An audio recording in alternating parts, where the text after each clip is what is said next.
A 13-year-old girl is carrying an 11-month-old baby through the Amazon rainforest. There is no map, no phone, no adult walking beside her. Her mother is dead, and for the next 40 days this girl will be the only thing standing between her 3 younger siblings and one of the most dangerous wildernesses on Earth. This is a true story. It began on May 1st, 2023. A small single-engine plane took off from a remote village deep in the Colombian Amazon, heading to a town called San Jose del Guaviare. On board were 3 adults and 4 children, all members of the indigenous Huitoto people. The children were Leslie, age 13, Solaney, age 9, Tien, age 4, and the baby, Kristen, just 11 months old. Their mother, Magdalena, was with them too.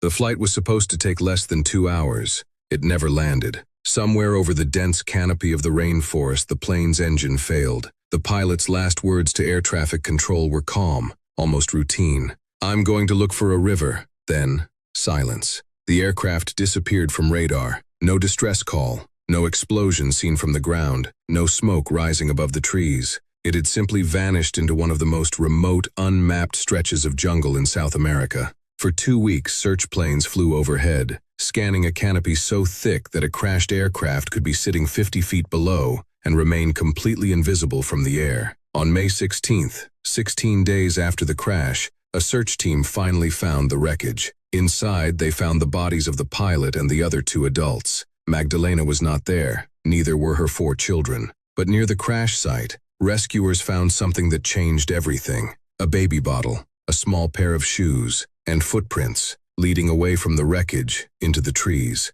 The children were alive, and they were moving. What the rescuers didn't know yet, what the world wouldn't learn until much later, was that Magdalena had survived the crash too. For 4 days, injured and fading, she stayed with her children in the wreckage. And before she died, she told them something. She told them to leave, to get away from the plane, to keep moving, to survive.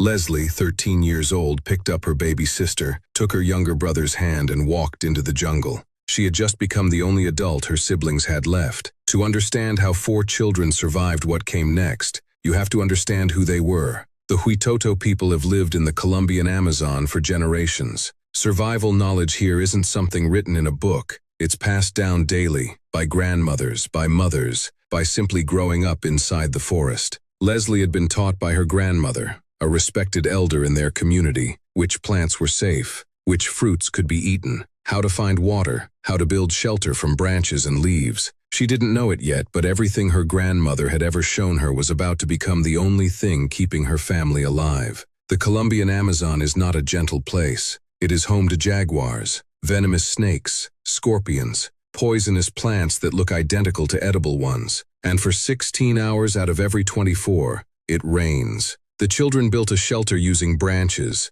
tied together with whatever they could find, and banana leaves piled on top for cover. At night, they sometimes hid inside the hollow trunks of trees, anything to stay dry, anything to stay hidden from what moved in the dark. They wrapped rags around their feet to protect them from the wet, rough jungle floor. From the wreckage, they had managed to recover a bag of cassava flour, farina, a basic food the family had been carrying. They ate that first, rationing it as long as they could. When it ran out, the jungle had to provide. Leslie knew which seeds to chew like gum, sweet and rich enough to provide a little energy. She knew which palm fruit tasted like avocado and grew wild along the forest floor. She knew that small streams, and there were many, held tiny fish and shrimp, if you knew where to look. For the baby, there was no bottle. So Leslie found a different way. She mixed water with the soft flesh of a yucca plant, and using nothing but a large leaf folded into a makeshift spoon, she fed her baby sister drop by drop, day after day, for 40 days. While the children moved deeper into the forest, an enormous search was unfolding above and around them. More than 150 Colombian soldiers were deployed into the jungle. Over 70 volunteers from local indigenous communities joined them, people who, unlike the soldiers, actually knew how to read this land. It became one of the largest search operations in Colombian history. The military named it Operation Hope. Helicopters dropped boxes of food into the forest, hoping the children would find them. Planes fired flares into the night sky, hoping to guide search teams on the ground. And on loudspeakers, carried through the trees, rescuers played a recorded message. It was the children's grandmother, speaking gently again and again into the vast forest. "Stay where you are. We are looking for you." But the jungle made finding them almost impossible. The children weren't staying in one place. They kept moving, searching for food, trying to survive. At one point, search teams passed within 20 meters of where the children were hiding. 20 meters,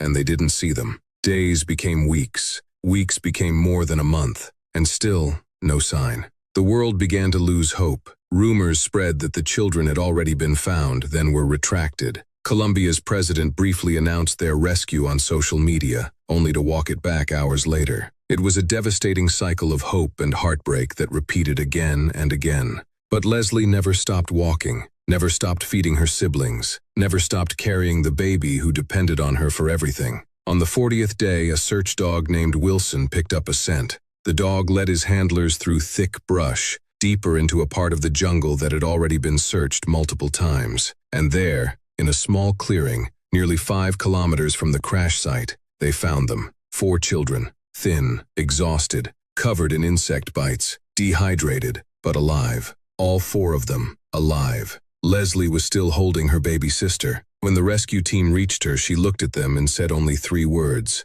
"I'm hungry." It was the first time in 40 days that someone else was responsible for feeding her. The children were airlifted out by helicopter, the jungle too dense for any aircraft to land, so they were winched up by rope, one at a time, into the sky they had been hidden beneath for nearly 6 weeks. At the military hospital in Bogotá, doctors confirmed what seemed almost impossible. All 4 children would survive. Their father, who had been separated from the family before the crash, was finally able to hold his children again. He asked one of the rescue leaders to become his daughter's godfather, right there, overwhelmed with gratitude. Experts who studied the case afterwards struggled to fully explain it. Carlos Perez, an Amazon biodiversity researcher, said that surviving 40 days alone in that environment would challenge most adult Westerners, and that the ancestral knowledge that made it possible for these children is knowledge that, in just a few more decades, may not exist anymore. But for the rescue team who searched the jungle for over a month,